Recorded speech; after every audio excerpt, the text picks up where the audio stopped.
What's up, fam? This is Dr. O here with Bikram Yoga Works Radio. We are here with Yoga Champion, three-time Yoga Champion, Mr. Joseph Encinia, who has been with us this weekend doing advanced classes, teaching beginner Bikram classes, as well as doing advanced classes, and an incredible posture workshop. And so, as we were reading about what he's done and seeing his incredible journey, we just wanted to take some time out from his incredibly busy day and just have a little bit of a conversation. So thank you, man. Thank you very much for being with us. Very much appreciate Yes, we're very happy that you're here as well. So, I mean, you've been through a lot. I mean, just looking at your life experiences, and when I was reading about, you having, the first thing I learned was about the heart attack at age 13. Yeah. But then I saw all of the other things that went on before that led up to that.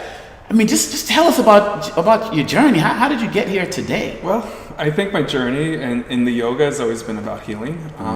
I've never been super healthy. Like when I was 8, I was diagnosed with juvenile rheumatoid arthritis, and you can see it in some of my joints. Like, I'll just show people now. Right? Yeah, why not? Check this out. I got arthritis. It's not fun, but see that elbow bump there compared to this one, like a normal elbow, and an arthritic elbow. And so, like, range of motion issues like that, and not being able to touch, like, bend all the way my arms, that's what first started up. And I noticed it when I was a kid. Like, when I was, like, 6 or 7, I was running around with my brother. I have a twin brother. We're fraternal. And my knees would just swell up, like, big time. So my parents started taking me to the doctor's office, and they would drain my knees from, like, drain the fluid out. And at the age of 8, they're finally like, this is consistent, something's going on. I did some tests, and I was diagnosed with rheumatoid arthritis at that age. Wow. Yeah.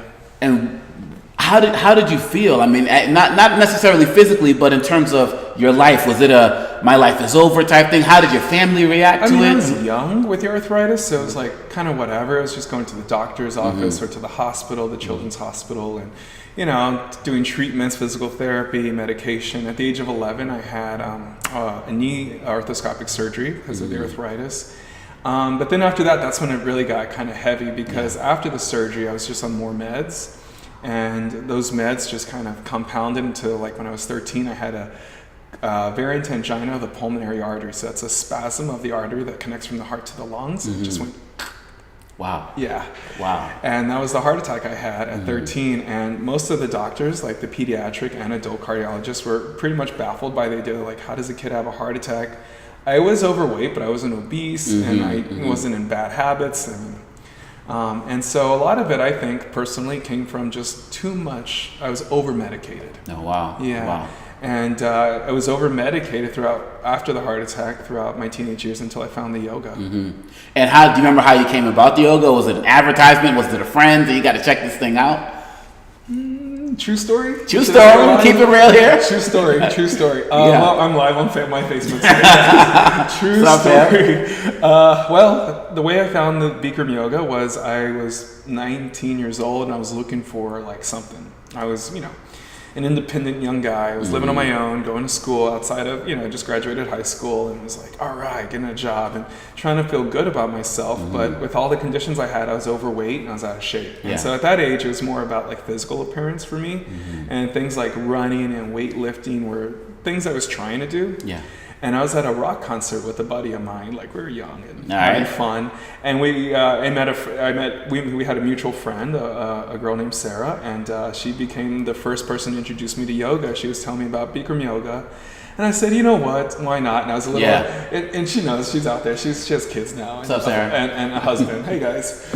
And I was like into her. I was like, sure, I'll go. As most guys do with their first class. So long ago, and I had no idea it was hot yoga. So I was in sweatpants and a shirt, and I just made a big fool of myself. But afterwards, let's see, like the next day, I felt just super accomplished. And that was the feeling that kept me into the yoga, was feeling accomplished. Like, I never sweat that much, or I never did that much physical activity. I never believed I could do that much. And I never pushed myself to work out for an hour and a half. And for me, the yoga in the beginning was purely physical, and it was about conquering my physical conditions and reversing them. And that's what was the big push in the start of my yoga practice. And so one of the challenges I know you see every day as someone who teaches regularly, the people who come in for that first time, and they either leave the room or they may do the whole class and never come back. What are some of the things that you learned dealing with some of your medical issues as a child, as well as with your Bikram yoga practice, about perseverance, about coming back and accepting that you're not perfect and giving it another shot until you can kind of find your way in it. What advice or experiences did you have that led to you feeling like you can do this regularly? Oh, wow. One word: compassion for yourself. Compassion for yourself. I think, today we highlighted on this in the workshop we did here at Bikram Yoga Works, and sometimes like this culture we live in is very gym culture. It's like, I'm gonna push, I'm gonna conquer, it's like an American bigger, faster, stronger culture, you know? And yoga, like the true essence of yoga is, well, self-realization. So even when we struggle, we have to be okay with that and come back, because we're realizing that this is not easy, and our ego may not like the way it feels after that first class experience. We might feel like, we're bad at yoga, this is not for us, it's too hot, I suck, I'm not so strong, and this is not for me.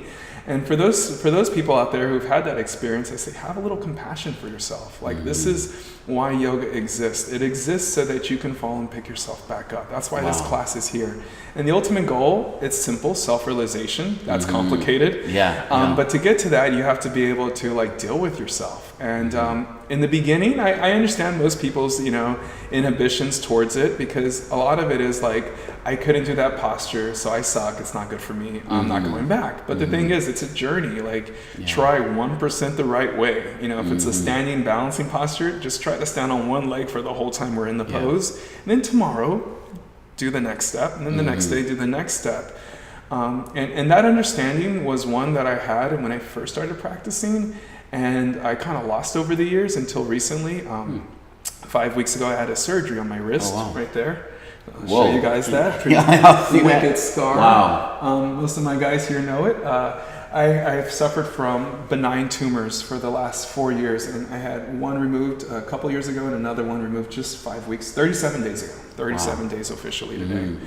And coming back into my practice, I've been doing workshops, I'm doing yoga postures, but I haven't done a full 90-minute class in that long. And what I've learned for myself is like, don't push, because I've pushed in the past after having a surgery, and it's probably the reason why I had to add another one, to tell you the truth. And it's like understanding that it's okay to feel like you're not at your peak. And that's where I'm at right now. Like, I'm going around and traveling, I'm doing workshops, I'm 5 weeks out of a surgery, but I'm not demonstrating advanced postures. And for me, it's like, it's okay. That's not, for a while, that's who I was. And right now I'm going through a healing process where I need to be more compassionate with myself and be patient with my hand and my strength to come back. And that's right there. It's like, it's really reflecting when I see these students, first time, I'm like, it's like a full circle. It's taking 15 years of practice to get there, to be like, oh my God, that's the compassion these first timers need to have for themselves. And now that I'm going through it, it's easier to explain that in the room.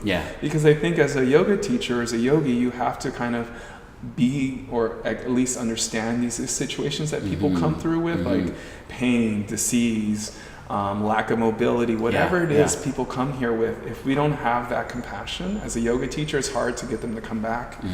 So I think it's double-sided, your question originally. How do these people, how do we get them to come back? How do they stick?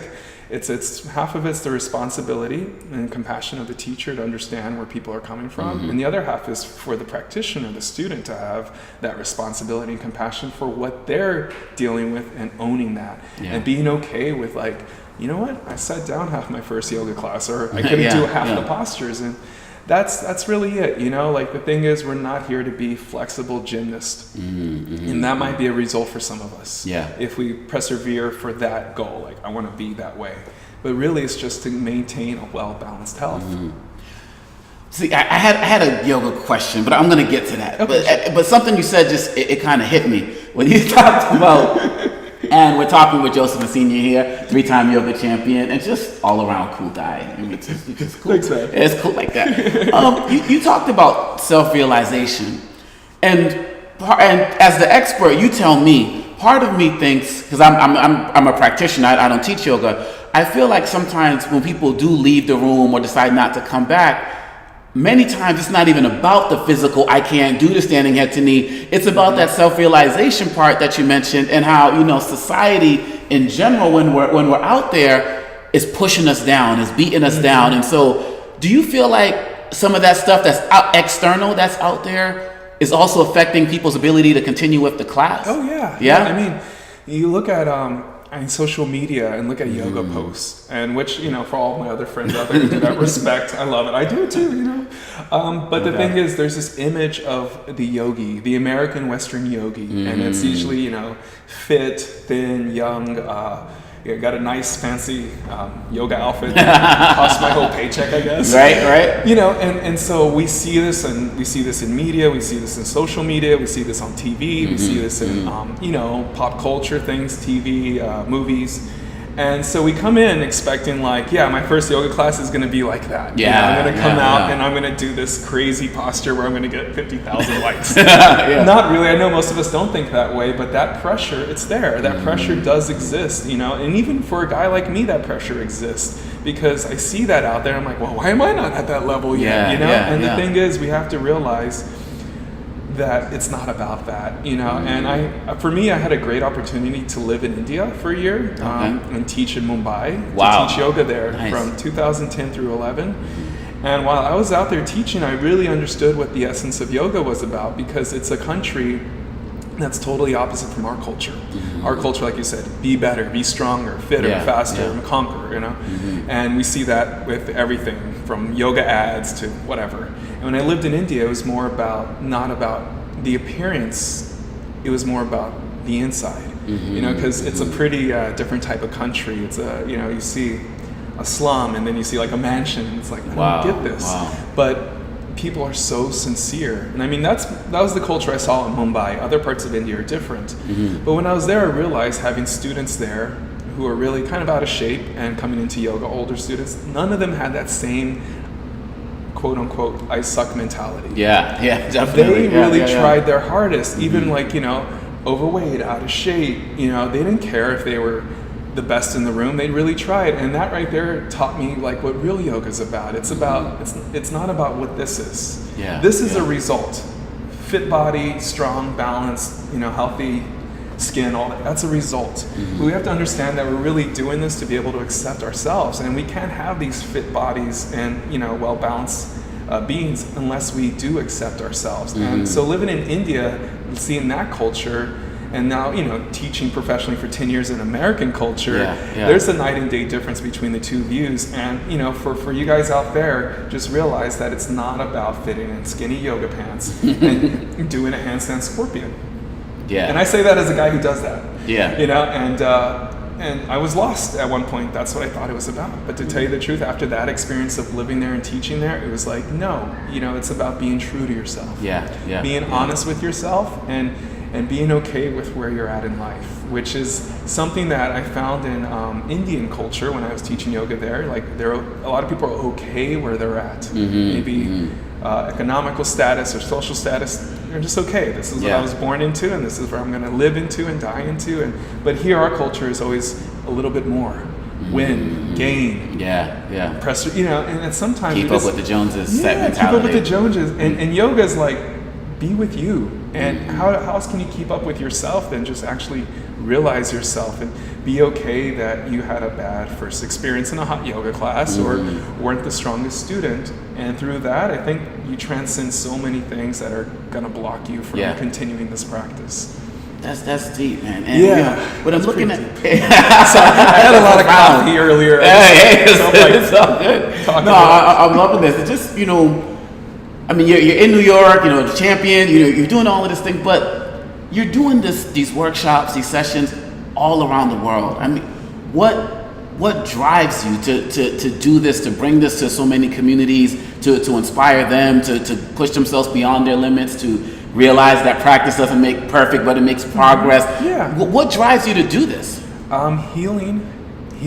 I was so fortunate that I was healed through this yoga practice. I got off 5 types of medication from what I was on. 5 types of medication. Anti-inflammatories, painkillers, blood thinners, antacids, nitroglycerin pills for my heart palpitated.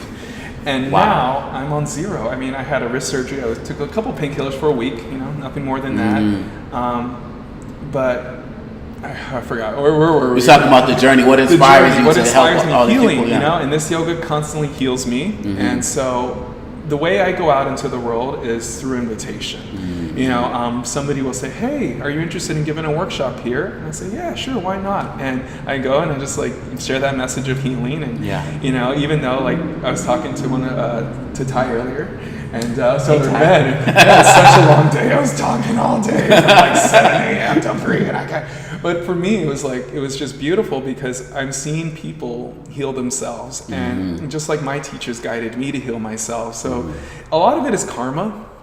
It's a mantra that was given to me by Miss Rajashri Chowdhury's teacher, Dr. Das, if you guys know who I'm talking about. Dr. Das told me this in 2009 and became my official mantra. Do your duty and expect nothing in return. And it's known as Niksha Karma, and do your duty and expect nothing in return is something I live by all the time. So when I go out to these studios, either around the country or around the world, really I have no expectation. I just want to go and share the healing that I've received, and also show people or inspire people that these are the techniques and the methods to heal yourself, and now here are the tools. You can do it yourself. And that's what this yoga is really all about. So that inspiration there of just going out and giving people a tool and really not having any expectation, that keeps it fresh. Like today I showed up here at Bikram Yoga Works in Riverdale, and oh my God, I didn't expect so many people in the class. And then the workshop, I spent some time in the teacher room, and I walked into the workshop. Oh my God, there's so many people. So those unexpected, you know, audiences and reception, that's what really drives me to continue, because it's unexpected. And I try to keep it as unexpected all the time as possible. And it keeps it exciting and new. I mean, and that answers the last question I was going to ask you. I'm fond of saying, you know, a man or woman is only as good as the legacy that they leave. And in the work that you're doing, you are clearly leaving a legacy. You're truly not only inspiring people, but with your own story, empowering people. And we're just very thankful that you spent some time with us today. And we wish you the best of luck in continuing to empower and inspire more people. I really appreciate it. Oh, thank you. I appreciate it. This is Joseph Encinia, guys. Check him out. Great guy. You know, my people know me. I'm a little goofy. So. That's how you got to live life. Can't be too serious all the time. I'm like... Safe travels, and we hope to see you again. Thanks, man. All right. Thanks a lot, bro. Peace. Bye, guys.